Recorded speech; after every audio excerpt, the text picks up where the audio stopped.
अमीर जमई साहब, आम आदमी की चिंता किसी को भी नहीं है। देखिए, जो आपके अंदर एक जो चिंता है ना, और हमारे उत्तर प्रदेश के और देश के लोगों की जो एक उनके अंदर जो एक गुस्सा है, ये जो नेता वर्ड हो रहा है कि नेता जनता का ख्याल नहीं कर रहे हैं। हम भी यही बात कह रहे हैं कि ये अविश्वास आप में या जनता में क्यों पैदा हो रहा है। ये अविश्वास इसलिए पैदा हुआ है कि देश की सरकारों ने, चाहे वो उत्तर प्रदेश की सरकार रही हो या वो केंद्र की सरकार हो, कोविड के प्रबंधन में कोई भी इंतजाम नागरिकों के हक में नहीं हुआ। लोग डरे हुए हैं, लाशें याद करके, अपने माँ बाप को याद करके, अपने भाई बहन को याद करके, जो गंगा जी में, जमुना जी में जिनकी लाशें इनके कुप्रबंधन की वजह से बही हैं। हम ये कह रहे हैं कि इलेक्शन कमीशन जो फैसला ऑल पार्टीज के साथ मिलकर वो करते हैं, जब गाइडलाइंस आ जाएगी, समाजवादी पार्टी जिस तरह से हमने कोविड समय पे माननीय अखिलेश जी ने पूरे एक एक कार्यकर्ताओं को कोविड के प्रोटोकॉल फॉलो करते हुए, हमने चाहे वो पलायन करते मजदूर थे, गरीब लोग थे, पूरे उत्तर प्रदेश में हमने उनकी मदद की। और जो भी गाइडलाइन आएंगे हम उसको, अगर इलेक्शन कमीशन का जो आज जब इलेक्शन कमीशन ने वो रिपोर्ट दी है उसमें आप सुनिए ना, समाजवादी पार्टी, कांग्रेस, बीएसपी सभी लोगों के रिप्रेजेंटेटिव ने कहा होगा ना कि इलेक्शन हम टाइम से चाहते हैं। आप में से किसी ने मना नहीं किया ना। इलेक्शन कमीशन ने ये नहीं कहा ना, समाजवादी पार्टी ने कहा था इलेक्शन नहीं, सिर्फ इकलौती पार्टी थी जो चाहती थी पोस्टपोन हो। पिनाज, आपका गुस्सा जायज है। मैं आपको कुछ दूसरी बात कहना चाह रहा हूं। मैं ये कह रहा हूं कि जब हमारा देश में कोविड पार्ट 2 बहुत पीक पे था, बंगाल के चुनाव हो रहे थे, देश की सरकारों को, देश की मुखिया को, राष्ट्रपति जिनको कहा जाता है, प्रधानमंत्री जी को, उनको देश को एक दिशा दिखाने की जरूरत है। उत्तर प्रदेश में बाबा मुख्यमंत्री, उनको एक दिशा दिखाने की जरूरत है। अगर ये दिशा दिखाई जाए तो विपक्ष की क्या ताकत है। आप दिशाहीन हैं, इलेक्शन कमीशन को जब प्रधानमंत्री जी अपने घर बुला लेते हैं, जाने क्या आदेश निर्देश दिए हमें नहीं पता। मैंने कहा ना कि आप दिशाहीन हैं, आप नहीं देख सकते। आपके पास भी तो कुशल नेतृत्व है, युवा नेतृत्व है। आपने बताया कि कितना कुप्रबंधन है सरकार का, कितनी बेकार है ये सरकार। तो कम से कम आप ही इनिशिएटिव ले लीजिए, आपको तो जनता की फिक्र है ना। आप बात नहीं सुन रहे। आप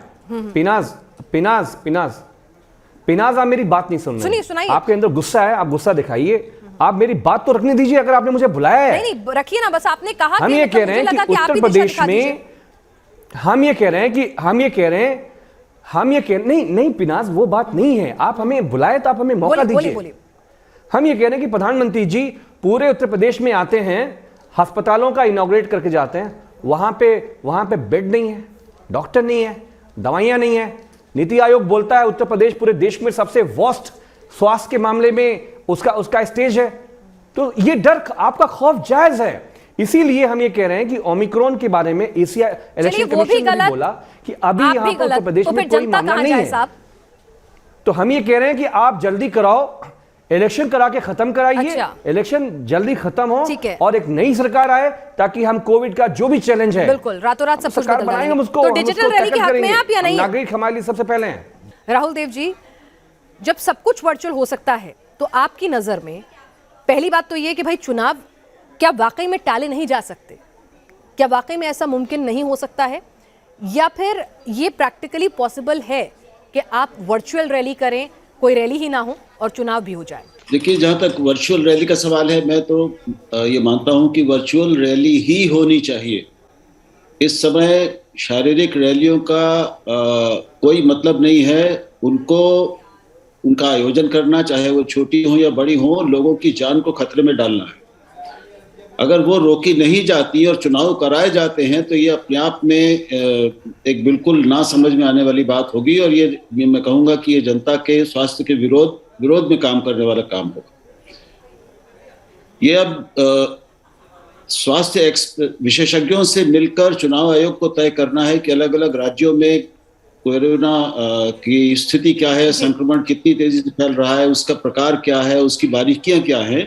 ये बहुत जटिल फैसले हैं। इस पर हम और आप यहाँ बैठकर फैसले नहीं दे सकते, कम से कम मैं नहीं देना चाहूंगा। लेकिन मोटी बात यह है कि लोगों की जान की सुरक्षा सबसे पहली प्राथमिकता सरकार की होनी चाहिए। हर समय चुनाव आगे पीछे किए जा सकते हैं, लेकिन कोरोना का संक्रमण ऐसा है, कोरोना ये वायरस किसी चुनाव को नहीं देखता, वो इस तरह की आवश्यकताओं को देखता नहीं, वो कभी कहीं किसी को भी पकड़ सकता है। तो पहली प्राथमिकता कि इस संक्रमण को रोका जाए, जो हम एक बहुत बुरे अनुभव से देश और दुनिया गुजर चुकी है। अभी 1 साल भी पूरा नहीं हुआ, अभी हम धीरे धीरे उभरना शुरू किए थे कि एक और समस्या आ गई है और ये पहले से ज्यादा 3-4 गुना ज्यादा संक्रमणकारी बताया जा रहा है जी। तो इसको देखते हुए पहली प्राथमिकता क्या होनी चाहिए ये बहुत साफ है।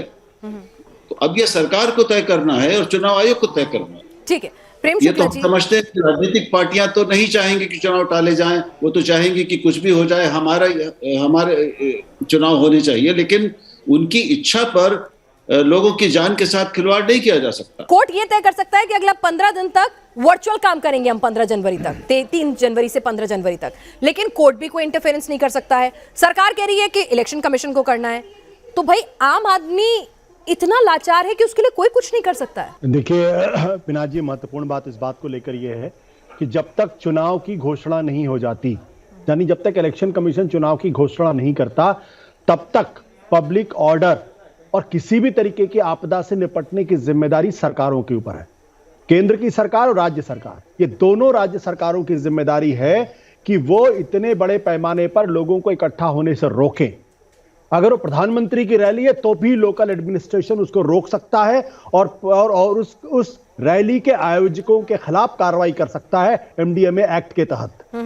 और अगर वो किसी मुख्यमंत्री की रैली है, चाहे वो किसी भी राज्य के मुख्यमंत्री की रैली हो, अगर वहां 200 से ज्यादा लोग इकट्ठा हो रहे हैं, अगर वहां कोरोना प्रोटोकॉल या कोरोना एप्रोप्रिएट बिहेवियर नहीं हो रहा है, तो वहां के लोकल एडमिनिस्ट्रेशन के तहत ये उनके पास अधिकार है कि उस रैली के आयोजक को गिरफ्तार कर सकती है और उनके खिलाफ कार्रवाई कर सकती है।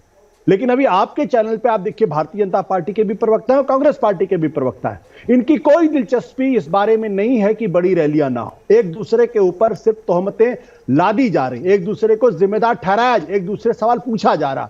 मैं कहता हूं कि तीसरी लहर आ चुकी है पूरी दुनिया में। इसको अमेरिका में 4 लाख से ज्यादा केसेस आ रहे हैं, फ्रांस में हर दूसरे आदमी के ऊपर कोरोना लग रहा है, वहां करीब 1-1.5-2 लाख के आसपास केसेस पर डे आ रहे हैं। ब्रिटेन के अंदर 1.5 लाख केसेस आ रहे हैं। हिंदुस्तान में हर दिन 40% 50% के ऊपर बढ़ रही है और सरकारें रात में कर्फ्यू लगाती हैं। दिन के अंदर सरकारी व्यवस्था जो कहती है कि 4 आदमी ज्यादा इकट्ठा मत होइए, कोरोना प्रोटोकॉल बिहेवियर करिए। लेकिन देश के प्रधानमंत्री हो या कांग्रेस पार्टी के अध्यक्ष राहुल गांधी हो या समाजवादी पार्टी के अध्यक्ष अखिलेश यादव हो, सबकी रैलियों में कोरोना प्रोटोकॉल की धज्जियां उड़ाई जा रही है। यह इंसानी जिंदगी के साथ खुलेआम खिलवाड़ हो रहा है। ना तो केंद्र सरकार को चिंता है, ना ही राज्य